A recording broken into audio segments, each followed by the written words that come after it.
అదే RTV app వార్తల్ని క్షణాల్లో చదివే అవకాశం ఉంటుంది. ఒక న్యూస్ పేపర్, ఒక టెలివిజన్ ఛానల్ మీ చేతుల్లో ఎప్పుడూ ఉంటాయి. అసలు విశాఖపట్నంలో విశాఖ రైల్వే జోన్ తీసుకుని వస్తాము అని చెప్పి మేము 2014లో ఎలక్షన్స్కి వెళ్ళిన మాట వాస్తవం. మేము అట్లాగే హరిబాబు గారు విశాఖపట్నానికి రైల్వే జోన్ మేము తెస్తాము అని చెప్పడం జరిగింది.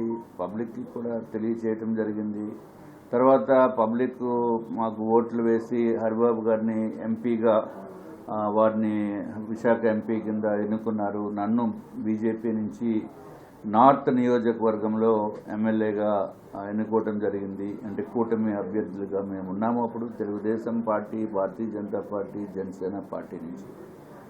తర్వాత 2019లో ఏదైతే ఎలక్షన్స్కి ముందు ఈ రైల్వే జోన్ తప్పనిసరిగా మాట ఇచ్చాము, రైల్వే జోన్ ఉండాలి అనే ఉద్దేశంతో మేము రైల్వే జోన్ గురించి పట్టుబడితే అప్పుడు పీయూష్ గోయల్ గారు మాకు కూడా వ్యక్తిగతంగాను మాకు లెటర్ కూడా ఇవ్వటం జరిగింది. నేను ఎమ్మెల్యేగా ఉన్నాను కాబట్టి లెటర్ కూడా ఇవ్వటం జరిగింది. రైల్వే జోన్ మేము శాంక్షన్ చేస్తున్నామని చెప్పి. ఇప్పటికి 5 years అయిపోయింది. 5 yearsలో కూడా రైల్వే జోన్ మేము ఇచ్చాము అని చెప్పి వాళ్ళు చెప్తున్నారు. ఇక్కడేమో ప్రాక్టికల్గా పనులు అవ్వటం లేక ప్రజలలో కన్ఫ్యూజన్ ఉంది.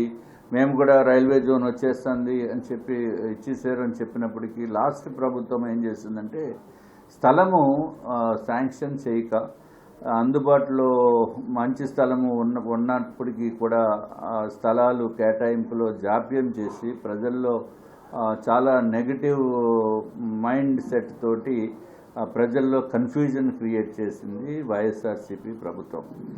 ఇప్పుడు మళ్ళీ మేము కూటమి ప్రభుత్వాన్ని రాష్ట్ర ప్రజలు, విశాఖ ప్రజలు ఎన్నుకున్న తర్వాత మళ్ళీ మేము ప్రయత్నాలు చేయటం జరిగింది.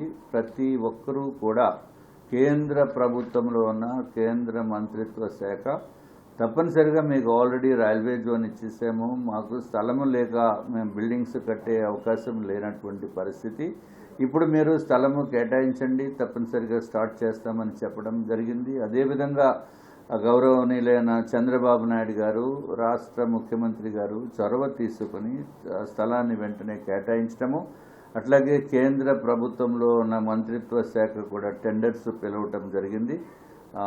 విశాఖ రైల్వే జోన్ కళ విశాఖ వాసులకి నెరవేరింది అని చెప్పడానికి ఏమాత్రము సందేహం లేదు. తప్పనిసరిగా విశాఖ రైల్వే జోన్ పనులు తొందరగా మొదలు పెడతారు. మరిన్ని వీడియోస్ కోసం ఛానల్ ని సబ్స్క్రైబ్ చేయండి. లేటెస్ట్ అప్డేట్స్ కోసం వాట్సాప్ ఛానల్ ని ఫాలో చేయండి. అండ్ లింక్ డిస్క్రిప్షన్ లో ఉంది.